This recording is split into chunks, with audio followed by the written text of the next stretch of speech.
एक strong room की site पर पहुंचते हैं शशि पांजा और कुणाल घोष, दोनों टीएमसी के नेता हैं और दोनों चुनाव भी लड़ रहे हैं कोलकाता से ही।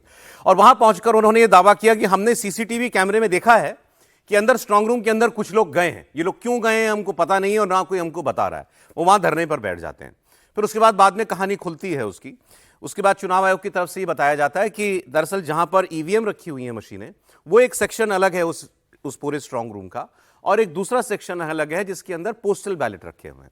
तो उन्होंने कहा पोस्टल बैलेट के सेग्रीगेशन का, उनको अलग अलग करने का काम किया जा रहा था और ये काम होगा, ये हमने सारे उम्मीदवारों को ईमेल के जरिए शाम को 4 बजे बता दिया था, सूचित कर दिया था और यह भी कह दिया था कि इतने बजे यहां पर आकर के हमारे कर्मचारी ये काम करेंगे, आप लोगों को अगर आके देखना है तो देख लीजिए। इसकी जानकारी पहले दे दी गई थी और उन्होंने यह भी दावा किया कि 3 कैंडिडेट्स और उनके साथ में लोग, उनके पोलिंग एजेंट, वो लोग आए भी चेक करने के लिए और उन्होंने देखा कि यही काम हो रहा है और वो लोग चले गए। लेकिन जो सीसीटीवी में इन लोगों ने देखा बाद में आकर के कि कुछ लोग अंदर गए हैं, वो इलेक्शन कमीशन के कर्मचारी थे। इसकी तस्दीक किए बिना तृणमूल कांग्रेस ने वहां पर हंगामा शुरू कर दिया। बंगाल चुनाव आयोग के चीफ हैं मनोज अग्रवाल। इन्होंने टीएमसी के आरोपों पर फिर बाकायदा प्रेस कॉन्फ्रेंस करके जवाब दिया कि स्ट्रांग रूम के अंदर का कोई सीसीटीवी कैमरा ना तो हमने बंद किया था और ना ही कोई गलत काम हुआ।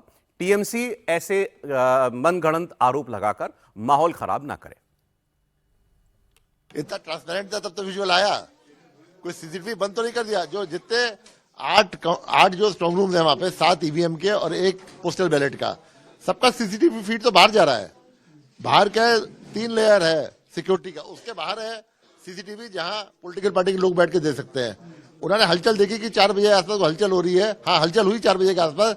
हमारे स्टाफ गए, वो खोल लेते आपका कहते हैं पोस्टल बैलेट का रूम, क्योंकि पोस्टल बैलेट का रूम क्या नियम है कि 4 बजे खोलेंगे। सब पॉलिटिकल पार्टीज को as per rule election commission के इंटीमेशन दिया गया था, कैंडिडेट्स को आरओ ने दिया था। आपको आना चाहिए था वहां पे आते आप जो है और आपके सामने खोला जाता, वरना 4 बजे खोल के कॉरिडोर में खाली वो सजा रहे थे कि और 7 डिस्ट्रिक्ट का जो है वो जाएगा वहां पे। कल 12 पहुंचना है, 12 बजे तक वहां एक्सचेंज होगा, उसके लिए तैयारी कर रहे थे वो आज। देखिए, एक बात तो ये कि जहां पर ईवीएम मशीनें वगैरह चुनाव के बाद रखी जाती हैं, इस सब का एक वेल लेड आउट प्रोसीजर है। हर चुनाव में वही प्रोटोकॉल फॉलो होता है। इतनी जगह कैमरे लगे होते हैं और 3-3 लेयर की सिक्योरिटी होती है। किसी बाहर के आदमी का, जो गैर वांछित आदमी है, उसका ईवीएम तक पहुंच पाना तो नामुमकिन काम है। वहां तक तो कोई जा ही नहीं सकता। कैंडिडेट भी नहीं जा सकता है ईवीएम को अंदर देखने के लिए, उसको भी एक हद तक जाने की ही परमिशन होती है। तो ये कहना कि वहां पर कोई गड़बड़ी कर लेगा, कोई अंधेरगर्दी मच जाएगी, इसमें तो कोई दम नहीं है।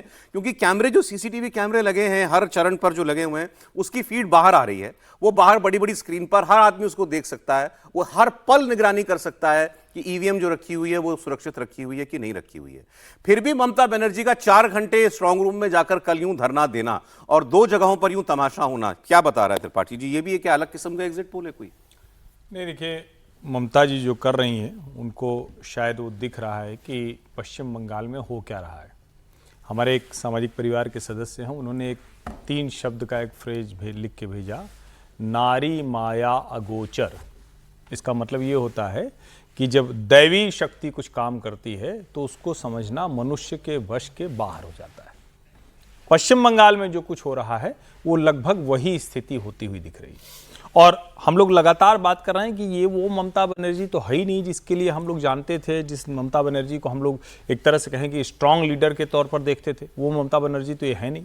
और जब किसी को ये कहना पड़ जाए कि ये तो हमारा एरिया है, तो फिर तो बड़ा मामला गड़बड़ हो जाता है। देश में कोई मुख्यमंत्री अपनी कॉन्स्टिट्यूंसी में कहे कि ये हमारा एरिया है, तो एरिया किसका होता है वो कोई बताने की जरूरत नहीं है। लेकिन इसका मतलब ये है कि डर बहुत ज्यादा है।